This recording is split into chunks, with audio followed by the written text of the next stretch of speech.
السلام علیکم ورحمت الله. دوستانو راغلی یاستو تورخم صفري نقطې ته.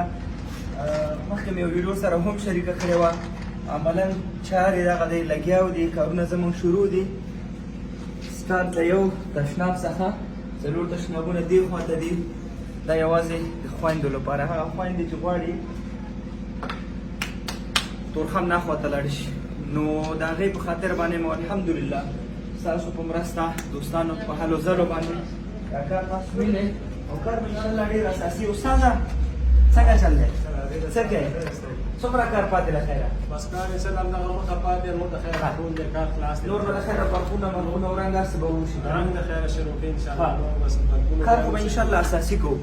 یو مهمه خبره دا ده چې کمر بنسټ پنډ چاته نه ورکوي، پنډ ورکولو خپل وخت دي.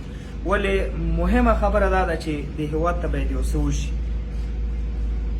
صحیح ده، موږ په ژمي کې مثلا موږ په روژه کې مرستې ورکو، خوراکي مواد ورکو، خو زموږ ټول فوکس زموږ مهم هدف دا دی د هېواد لپاره باید یو څه وشي. همداسې نه ده یو چاته مهي پاخه مهي ورکو که د مهي نیولو طریقه ور وښیو، خو موږ کې مشکل دا دی چې یو څوک صحیح ده هغه کار کوي، ښه کار کوي، او تاسو ورور څومره چې هڅونه پکار ده د اساسي کارونو لپاره، که هغه کمر بنسټ وي که بل وي، هغه نه تاسو نه موږ نه وینو، فیډبیک مو ډېر کم دی. کوشش دا وکړئ چې څوک اساسي کارونه کوي د هغې ملاتړ وکړي. یو چاته یو څه ورکړه ختم شي، سبا ته بیا لاس نیولی دا هغه کار دی چې زموږ ټول هېواد پرې باندې یادېږي. همداسې ده استاد. ها راځو دې خواته. تاسو دغه چوکۍ چې وینئ دغه دغه د فلزاتو څخه جوړې چوکۍ ورسره پورته وګورئ چت دا چې دی دا کوم سری نه دی، د فلزاتو سری نه دی. تاسو په دغه غټه پیمانه کې وینئ دا پوهېږئ دا موږ د خپلو خویندو خپلو ورونو لپاره دلته د ارامتیا چې دی دلته کښېني ارام وکړي، تر څو پورې د دې نوبت راځي یا فرض که دی غواړي دروازې څخه اخوا تیر شي، دا مو د هغې لپاره د هر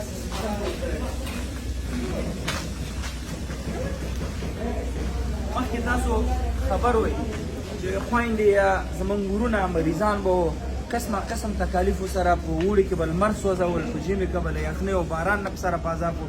الحمدلله هغې لپاره دغسې په غټه اندازه کې موږ چوکېګانې دا سیستم ورته جوړ کړی چې بره چت تاسو د هغه وینئ سپنج وینئ د فلز لاندې چې نه پرې ګرمي تاثیر لري او نه پرې زیاته یخني. دلته به انشاءالله پکیو سیستم ورته هم جوړوو، تر څو خویندې زموږ راځي دلته به ناستې وي، تر څو هلته نوبت راځي دروازه کې اخوا تېرې شي.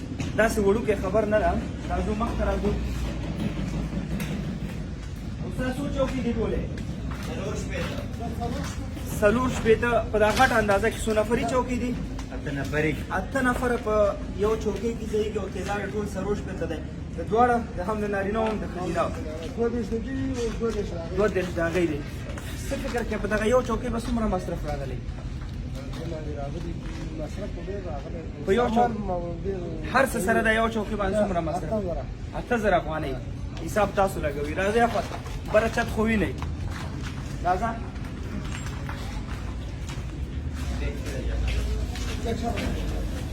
دغه د خویندو ساحه وه، اخواته وینئ تاسو چې خویندې اوس هم ولاړې دي. لږ داسې دې خواته راځو، دا خواته ویږو.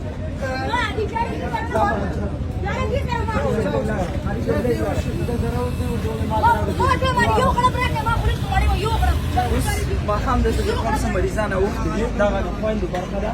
دلته په دې دوړو په دې هغه کې ودرېږي. مریضان زموږ وینئ، مریضان انتظار دي تر څو پورې.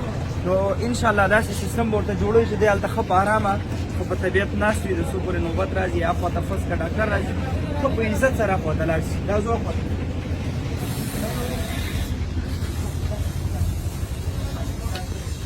د خویندو زخم وکتم دې خواته ځو. الحمدلله تاسو بره وینئ داسې وړوکی کار نه دی ورونو. وینئ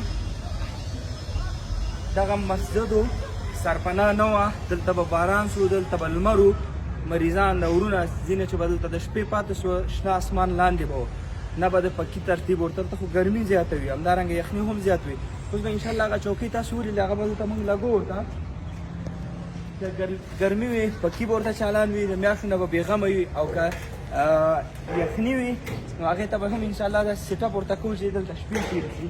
دغلته دې ته د تشنابونو مسله وه، تشنابونو مشکل و، هغه ورته الحمدلله هم په دې باندې کار روان دی. تاسو وینئ هغه ورته یو څه جوړ شوي دي او دې خواته به انشاءالله هم جوړېږي، دې خواته به هم جوړېږي. هغه سر پورې دلته به تشنابونه وي، د اوداسه ځای، د لمبلو ځای، ورسره دلته د آرام ځای.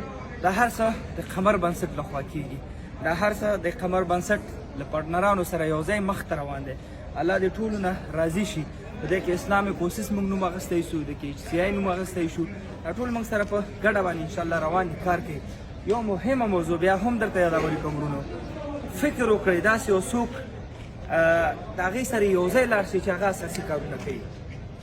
لس شلو ته خوشحالېږئ ما، ځکه دا زموږ درد دوا کولی نیسي. داسې خلکو سره یو ځای شي چې هغې د افغانستان د آینده لپاره یو څه کوي. باور په خدای وکړئ زموږ خوا بده شي چې کله فرض کا یو څوک کار ته راودانګي په ځای د دې چې څوک سپورټ کړي یا څوک هغې سره همکاري وکړي د هغې خپې وهل کېږي. دا هېڅکله مه کوئ. موږ او تاسو ډېر په سترګو باندې ولیدل. فقط یو ګیله مې دا وه، ګیله مې در سره شریکه کړه. کوشش دا وکړئ چې داسې چا سره لاس په لاس شي د څو پورې وطن ته څه وکړي، د جنګ ځپلي د دردېدلي قوم ته یو څه وکړي.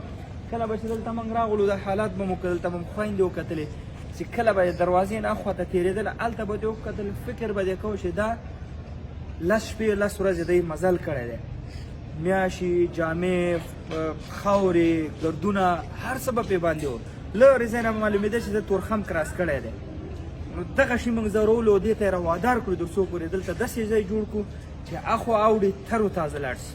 فقط مخکې ویډیو کې زموږ ډېرو دوستانو دا غوښتنه کوله چې تاسو یو شفخانه باندې ولې کار نه کوئ چې یو شفخانه جوړه شي تر څو اخوا مریضان لاندې شي. ورونه موږ یو وړښۍ اداره ده، هغه څومره چې زموږ وس او توان وي یو یادوري باید دا وکړم چې موږ د ډېرو بنسټونو سره کېناستلو، هغې نه مو غوښتنې وکړې چې راځئ سره په شریکه دلته روغتون جوړ کړو، دلته کار وکړو، حتی ځمکه موږ ور پیدا کړه. خو بدبختانه هغه د هغې مربوط خبره ده چې ولې دی ځان وباسي، نور دی پوشه او خپل رب یې پوشه. خو موږ دکې ډېر کوشش کړی. عملاً الحمدلله 2 کلینیکونه چې څومره د قمر بنسټي برمل ولایت کې زما ویډیو به تاسو کتلي، یو روغتونو چې نه شدارې، نه کړکۍ، نه چت، هېڅ هم نو مریضان ناست، بیډونه پراته و خاورو نه ډک. هغه مو ورغه په پکتیا کې مرکز کې الحمدلله 2 چته روغتون باندې کار شروع دی. او دا له خدای سره تعهد کوو، تاسو سره هم کوو چې تر څو موږ کې وس او توان وي او پوه شو چې موږ کې دا توان شته، تر څو پورې داسې روغتون جوړ کړو چې زموږ خویندې زموږ ورونه دې ته محتاج نه شي، تر څو پورې خلکو ته زاري وکړي. په دې باندې موږ ځورېږو. نو دا به زموږ انشاءالله غټ ارزو، دا امید به وي، دا به زموږ یو ارمان وي چې تر څو پورې داسې روغتون خاوندان شو چې نور خلک راځي دلته. دا به زموږ یو امید او هیله وي. خو دا یوازې موږ نشو کولی. تاسو چې تر څو موږ سره یو ځای نه شي او په دې باندې کار نه کېږي. بې ځایه کمنټونه، بې ځایه تبصرې. یو خبره دا کوم اخر کې چې همیش مثبت نظرونه ځان سره ساتئ او همیش لپاره دا وایي چې دا ګیلاس نیمه ډک دی، نیمه خالی هېڅکله مه وایئ چې دا ګیلاس نیمه خالی دی. همیش دا خبره کوئ چې دا ګیلاس نیمه ډک دی.